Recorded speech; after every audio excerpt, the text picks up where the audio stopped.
শাসকের গোষ্ঠী রাজনীতির সূত্র ধরে আন্দোলন, পরে সেই আন্দোলনের রাশি অন্য হাতে। ভাঙড়ে এখন বাইরের নানা সংগঠন। পুলিশকে গ্রামে ঢুকতে বাধা, গাছের গুড়ি ফেলে রাস্তা অবরোধ, জনতা পুলিশ সংঘর্ষের রণক্ষেত্র গোটা এলাকা, সব মিলিয়ে ভাঙড়ের জমি আন্দোলনের সেই চেনা ছবি।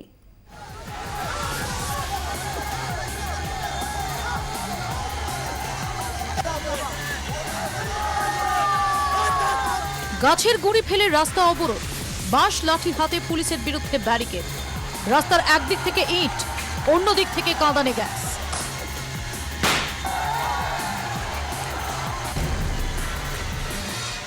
লাউহাটি হাড়োয়া রোড এই এলাকার অন্যতম গুরুত্বপূর্ণ যোগাযোগের রাস্তা।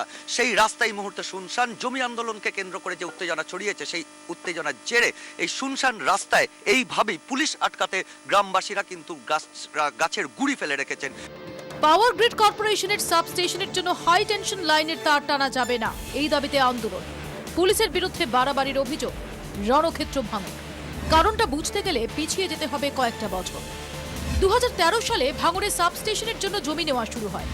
তখন এলাকায় একচ্ছত্র দাপট ছিল ভাঙড় 2 নম্বর পঞ্চায়েত সমিতির সভাপতি আরাবুল ইসলামের।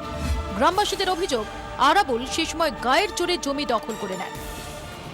এলাকায় কান পাতলে শোনা যায় বিদ্যুতের সাবস্টেশনে কাঁচামালের সিন্ডিকেটও বকলমে চালাতেন আরাবুলই। কিন্তু গত বিধানসভা ভোটে তৃণমূলের টিকিটে রেজ্জাক মোল্লার জয় উল্টে দেয় সব হিসেব। রেজ্জাক মন্ত্রী হতেই বদলে যায় ভাঙড়ের রাজনীতির সমীকরণ।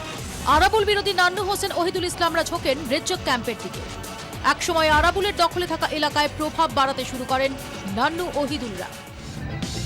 ভাঙড়ে কান পাতলে শোনা যায় সাবস্টেশন নিয়ে মানুষের ক্ষোভকে কাজে লাগিয়ে তার বিরোধীরা আরাবুলকে কোণঠাসা করার সুযোগ পেয়ে যান। আন্দোলন শুরু করে জীবন জীবিকা বাস্তু জমি বাঁচাও কমিটি। পুলিশের পোশাক পরে আরাবুলের গুন্ডা বাহিনী মেরেছে। পুলিশের ড্রেস পরে এসেই এইভাবে গুন্ডামি করে চলে, মানে এই যারা পুলিশ সেজে এসছে। স্থানীয় স্তরে শাসকের গোষ্ঠী রাজনীতি যে আন্দোলনে ইন্ধন যোগায়, তা এখন নিয়েছে অন্য চেহারা।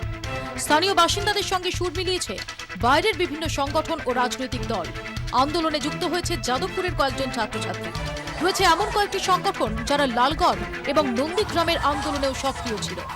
সাধারণ মানুষের যদি তার জমি দিতে অনিচ্ছুক হয়, সেক্ষেত্রে হয় সরকারকে সেখানে বসতে হবে, আলোচনা করে বা তাদের অনুমতি নিয়ে এই কাজটা করতে হবে। মুখ্যমন্ত্রী যদি নিজে হস্তক্ষেপ করে কোনো মেসেজ পাঠান, সেটাও আমরা ওয়েলকাম জানাচ্ছি।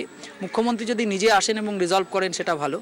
এই পুলিশি সন্ত্রাস অবিলম্বে বন্ধ করতে হবে এবং আমাদের যেটা মূল দাবি, যে পাওয়ার গ্রিড এখানে চলবে না। রাস্তায় গাছের গুঁড়ি ফেলে পুলিশকে বাধা, আরাবুল বাহিনীর বিরুদ্ধে পুলিশের উর্দি গায়ে মারধরের অভিযোগ। বাসিন্দারা কাঠগড়ায় তুলছেন শাসককে।